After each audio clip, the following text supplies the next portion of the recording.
upper L. By the time they're done with upper L, a lot of them are ready to be done with all of these materials. At that age, they are feeling like they want to step out of childhood, leave all of their things of their childhood behind them, and move on to something new. They're ready to be in that sort of adult zone.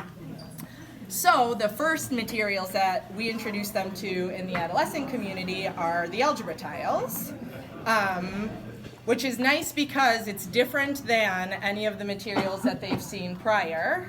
So it gives them that separation, but it still gives them that manipulative to be able to work concretely with what is typically presented as an abstract concept. It allows them to do the work of the hands, which Wheaton Montessori talked about a lot as sort of the entryway to the brain, right? You can see things, but most of your nerve endings, most of your input comes from actually handling things and physically manipulating them. So this gives them that balance of the work of the hands, putting a concrete background to these ideas, but still stepping away from what is viewed as the work of their childhood. There are some consistencies that travel through, so I'm sure by now you've learned that throughout Montessori's materials, the color green always represents the units. So with the algebra tiles, green represents the unit. I don't know if you got to see this here tonight, but also in previous materials, the color gray represents negatives. So in this material, we have positive units and negative units. That's what we're going to focus on tonight. We also have tiles that represent variables. So this sort of can grow with the students as they go through the program. So prior to having a lesson on multiplication with the algebra tiles, students would have a background in the materials themselves. The first thing we talk about besides the positive unit and the negative unit is what we call a zero pair, which is a pretty basic notion that if you have one positive unit and one negative unit, they essentially cancel each other out and make zero. The significance of that is that zero pairs allow us to represent numbers in any way that we want to. So I can ask the students to represent 3 with the algebra tiles, and most of them will put out 3 positives. Then I'll challenge them to represent 3 another way. And at first they might say, what do you mean, like 3 is 3? But I could add in a zero pair, and this is still 3. I could add in another zero pair, and this is still 3. And I can put in as many zero pairs as I want, and it still represents 3. This comes in handy when we are trying to do subtraction. And for example, if you have positive 3, and you want to subtract positive 5, subtraction means you're taking away. But if I only have 3 tiles, I can't take away 5 of them. But this isn't the only way that I can have 3. I can also have 3 like this. And if I have 3 represented this way, now I can take away those 5, and that leaves me with 2 negatives. That's awesome. Yeah. So they would all have a background in addition and subtraction with the tiles, given that, before we move on to multiplication, which I'll show you now. Multiplication, we say, is just another representation of addition and subtraction. It's essentially repeated addition or subtraction. As I was preparing for this, I asked my husband, who's hiding in the corner, Jason, tell me. No, hide and seek isn't his forte. I said, Jason, tell me, why, when you multiply a negative times a negative, does it make a positive? And he said, because it's the rule. Because it's the rule, right? Does anybody else know why, when you multiply a negative times a negative, it makes a positive? It cancels it out. It cancels it out. What does that mean, it cancels it out? How? What? If you have more than one thing? Okay. So, I'm going to live up to the hype. I'm going to blow your minds. So we would start by saying multiplication is just repeated addition. So if you have, for example, positive 3 times positive 2, that means you're going to start with nothing, and you're going to take 3 positives and add it 2 times. So we're starting with 0. I'm going to take 3 positives, and I'm going to add it twice, and that's going to leave me with 6 positives.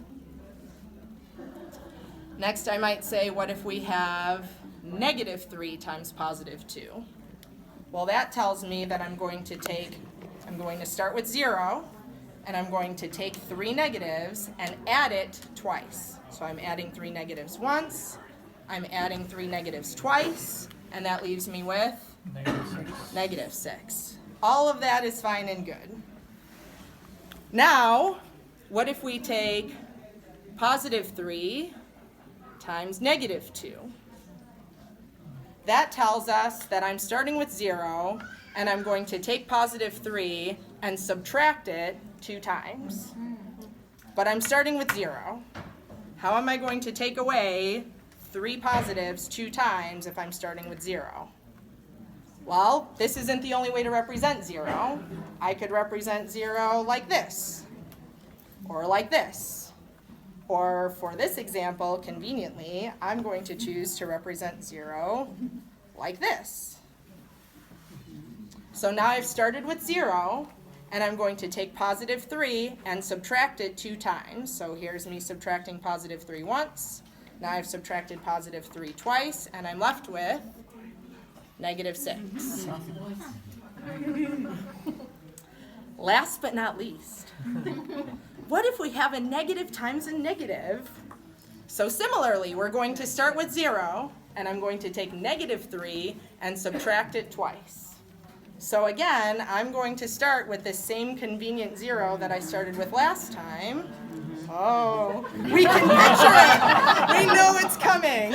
I'm going to take negative 3 and subtract it once, and subtract it twice, and I'm left with positive. Is it Kelly Copperfield? Something like that. My stage name. Where's the sign up for adults? Well, the adolescents think they're adults, so, you know. Sign up for adolescent program is in the office. So that's a snippet of it. Again, these tiles are as magical as they seem, and we can use them. At the adolescent parent night, we multiplied polynomials using the tiles and also the checkerboard, which is kind of neat how that can come back. Students kind of leave that behind in early L, and a few of them, when it comes back when they're in 8th and 9th grade, are like, Kelly, I'm done with the checkerboard. But then the neat thing is they're so comfortable with it that they don't need to think about how the material works. They can just focus on what's actually happening with the numbers, with the variables, with those patterns, and really see and feel it instead of trying to understand this abstract concept. Before teaching here, I used to teach 9th grade at a public high school, and I remember dreading needing to review addition and subtraction, multiplication, division, because I was like, I don't know how to tell you how to do this. If you don't know how, I don't know how to tell you how. And now it's my most favorite thing to do because of what you all just got to experience with me. It is so powerful to be able to see it and feel it.